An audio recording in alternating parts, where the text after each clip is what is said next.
नमस्कार प्रिय विद्यार्थियों, जीवी पॉइंट्स में आपका हार्दिक स्वागत और अभिनंदन।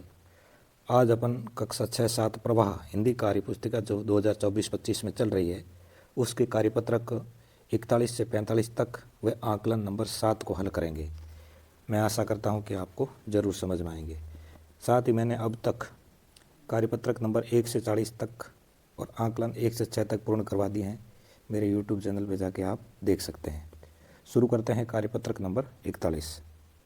क्रिया शब्दों को पहचानना और वाक्य में प्रयोग करना है। प्रश्न नंबर 1, दिए गए क्रिया शब्दों का प्रयोग कर वाक्य बनाइए। हंसना क्रिया शब्द है, लिखना क्रिया शब्द है, गाना क्रिया शब्द है, बजाना क्रिया शब्द है। इन शब्दों का प्रयोग करते हुए वाक्य बनाना है। तो देखो, हंसना शब्द से वाक्य बनाएंगे। अंजू बात बात पर हंसती रहती है। लिखना, मोहन को बचपन से कविता लिखना पसंद है। गाना, संगीता ने अच्छा गाना गाया। बजाना, सागर को ढोल बजाना आता है।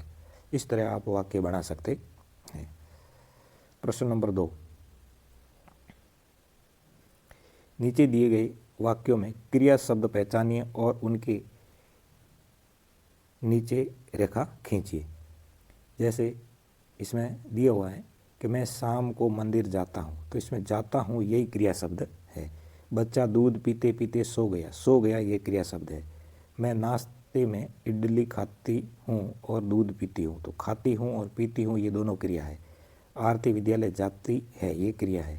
राधा ने बिल्ली को दूध पिलाया क्रिया है। इस तरह दिए गए कोष्टक में से सही विकल्प चुनकर रिक्त स्थान भरिए। कोष्टक में जो शब्द दिए इनमें से भरने हैं।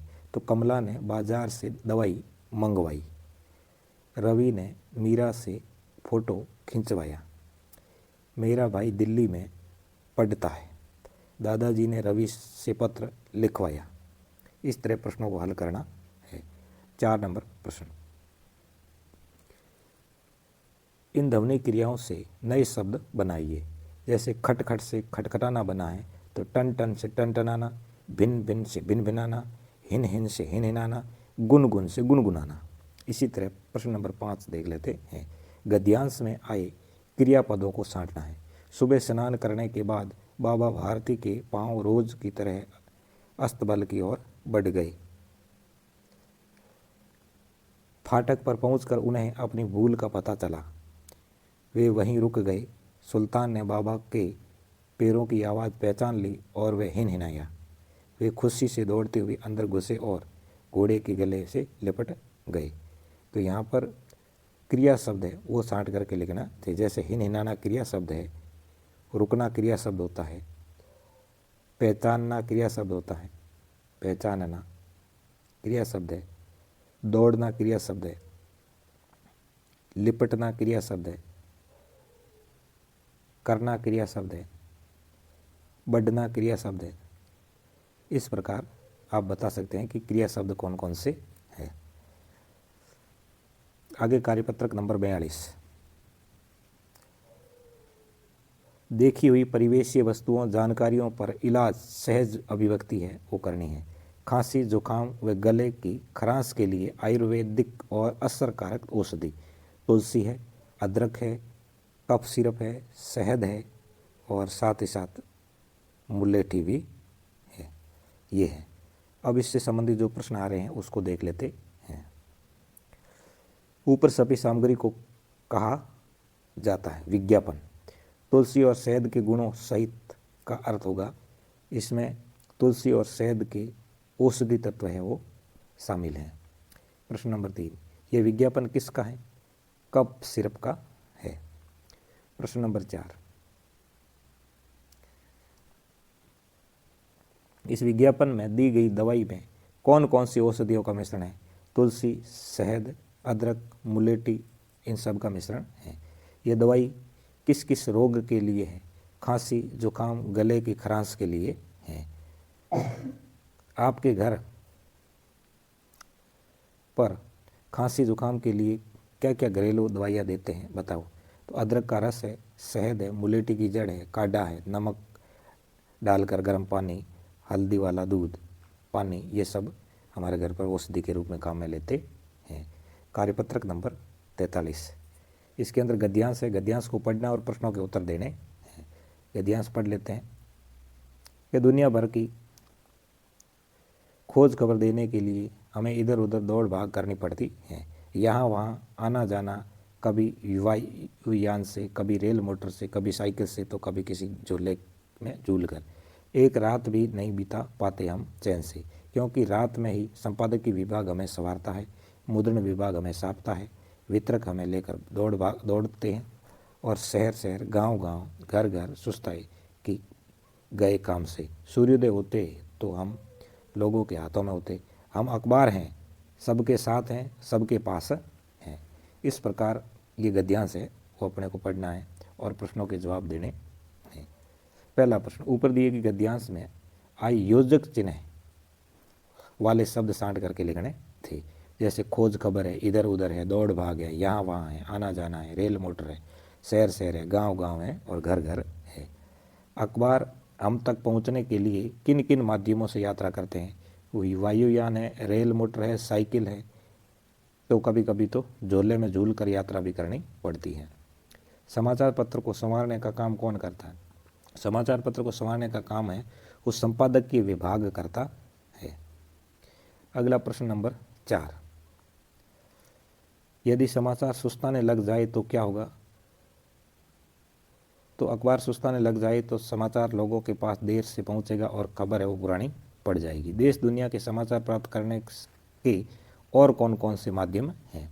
तो देश दुनिया के समाचार प्राप्त करने के माध्यमों में अखबार, समाचार पत्र, TV, internet, blog, website, radio, mobile, email वगैरह काफ़ी ऐसे साधन हैं जिसके माध्यम से समाचार एक स्थान से दूसरे स्थान पर पहुंचाए जा सकते हैं।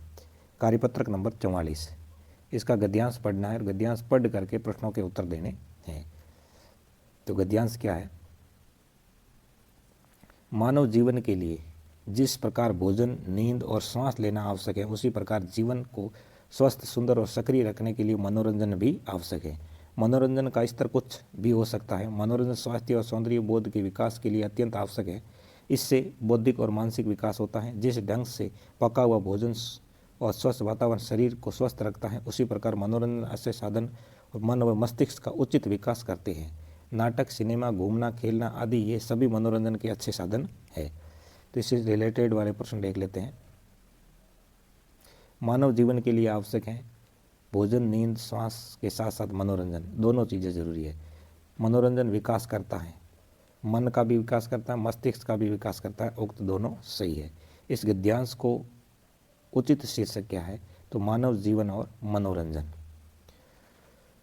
प्रश्न नंबर 4, मनोरंजन के साधन कौन कौन से हैं? तो नाटक है, सिनेमा है, घूमना है, खेलना है, ये सब मनोरंजन के साधन हैं। अच्छे स्वास्थ्य के लिए मनोरंजन के अलावा क्या क्या चीज़ें आवश्यक हैं? व्यायाम है, पर्याप्त आराम है, नींद है, पौष्टिक भोजन है। ये अच्छे स्वास्थ्य के लिए मनोरंजन के अलावा भी आवश्यक चीज़ें हैं। क्या अच्छे स्वास्थ्य के लिए व्यायाम भी जरूरी है? अपने विचार लिखिए। हाँ, बिल्कुल ज़रूरी है। व्यायाम से हमारी मांसपेशियाँ सुस्त दुरुस्त रहती है, शरीर में ऊर्जा का संचार होता है, मन शांत और मस्तिष्क सक्रिय रहता है। इसी तरह आगे बढ़ते हैं कार्यपत्रक नंबर 45 की तरफ। 45 के अंदर एक पद्यांश है, उस पद्यांश को पढ़ करके, उस कविता को पढ़ करके प्रश्नों के उत्तर देने हैं। कि नहनी चींटी जब दाना लेकर चलती है, चढ़ती दीवारों पर 100 बार फिसलती है। मन का विश्वास रगों में साहस भरता है, चढ़कर गिरना, गिर कर चढ़ना न अखरता है। आखिर उसकी मेहनत बेकार नहीं होती, कोशिश करने वालों की हार नहीं होती। इस कविता को पढ़ते हुए प्रश्नों के जवाब देने हैं। पहला प्रश्न जो है कि कोशिश करने वालों की हार नहीं होती। हमें इस कविता से सीख मिलती है कि हमें चींटी की तरह बार बार कोशिश करनी चाहिए। उपयुक्त पद्यांश का जो उचित शीर्षक है वो कोशिश करने वालों की कभी हार नहीं होती, ये इनका उचित शीर्षक है। आगे बढ़ते हैं प्रश्न नंबर 4 की तरफ। चींटी के मन में साहस कब भर जाता है? जब वे दाना लेकर दीवार पर चढ़ती है और फिसलती है, फिर भी विश्वास के साथ साहस रखते हुए कार्य करती है। इसी तरह आपको भी विश्वास रखते हुए पढ़ते रहना है। प्रश्न नंबर 5, चींटी की तरह मेहनत बेकार कब नहीं होती? जब वे हर बार प्रयास करने के बाद सफल हो जाती है। उपयुक्त पंक्तियां हैं, उसको देख के आप बता सकते हैं कि जब हम कोई कार्य करते हैं तो असफल होने पर निराश नहीं होना चाहिए, हमें उस चींटी की तरह बार बार प्रयास करना चाहिए, क्योंकि कोशिश करने वाला व्यक्ति कभी असफल नहीं होता है। इसी तरह 41 से 45 कार्यपत्रक पूरे हो जाते हैं। उससे रिलेटेड आंकलन नंबर 7 है, वो पढ़ते हैं। कहानी पढ़नी है, कहानी को पढ़ करके प्रश्नों के उत्तर देने हैं। कहानी कुछ इस प्रकार है कि गणपत बहुत खुश मिजाज छात्र था। विद्यालय में उसे सभी लोग चाहते थे। वह हर क्षेत्र में आगे रहता था। खेलकूद में हमेशा अव्वल आता था। उसने 66वीं राज्य स्तरीय खेलकूद प्रतियोगिता में स्वर्ण पदक प्राप्त किया। बोलने में उसके पास अच्छे से अच्छे शब्दों का संकलन था, जिससे वे आशुभाषण प्रतियोगिता में भी हमेशा प्रथम ही आता था। उसकी बुद्धिमत्ता के कारण उसे कक्षा नायक बना दिया गया। अब तो उसे पूरी कक्षा के साथी भी मानने लगे। उसका मित्र सुनील कहता है कि हमें खुश रहना चाहिए, जिससे हम सब कुछ जो पाना चाहते हैं पा सकते हैं, गणपत की तरह। तो इससे संबंधित प्रश्न कौन कौन से देख लेते हैं। खुश मिजाज का अर्थ होता है प्रसन्नचित्त रहना। मित्र का सही समानार्थी शब्द है सखा। आशुभाषण पद में विशेषण है आशु। गणपत की विशेषताएं थी खुश मिजाज और बुद्धिमान था। आगे है प्रश्न नंबर 5। इस कहानी में आए संज्ञा और सर्वनाम शब्द छांट करके लिखने हैं। संज्ञा शब्द गणपत है, छात्र है, विद्यालय है, लोग है, स्वर्ण पदक है, कक्षा नायक है, सुनील है, मित्र है। सर्वनाम उसे, वह, उसने, उसकी, हमें, हम। प्रश्न नंबर 6। आप गणपत के मित्र होते तो गणपत के बारे में क्या क्या सोचते, लिखने। हम गणपत के मित्र होते तो उसकी अच्छी आदतों को अपनाते और उस जैसा व्यवहार करते। गणपत को कक्षा नायक किस आधार पर बनाया, उसकी बुद्धिमत्ता के आधार पर उसे कक्षा का नायक बनाया था। प्रश्न नंबर 8। जैसे खट्टा से खटाई, वैसे लड़ना से लड़ाई होता है। कक्षा नायक का विग्रह कक्षा का नायक होता है, तो स्वर्ण पदक का होगा स्वर्ण का पदक। इसी तरह आज की कक्षा अपनी पूरी होती है। आपको मेरी कक्षा अच्छी लगे तो एक प्यारा सा कमेंट ज़रूर करना, इसमें कमी नहीं छोड़नी है। आज मैं देखता हूँ इस वीडियो में मुझे कितने कमेंट मिलते हैं। ज़्यादा से ज़्यादा कमेंट, वो भी सकारात्मक होने चाहिए। और अगर कोई नया मेरे से जुड़ा है तो सब्सक्राइब ज़रूर करें। जय हिंद।